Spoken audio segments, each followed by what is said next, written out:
us a child is born, for unto us a child is born, For unto you is born in this day, in the city of David, a Savior, which is Christ the Lord.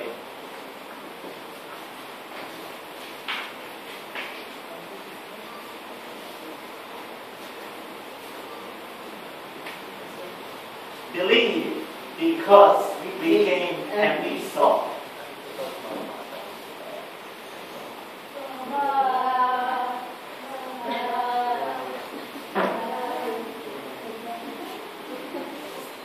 And the story goes on 33 and a half years after.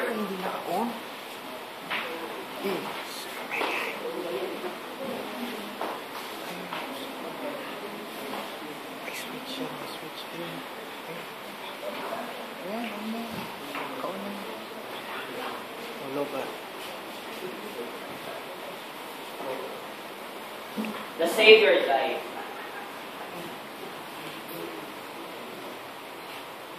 Yet, he rose again.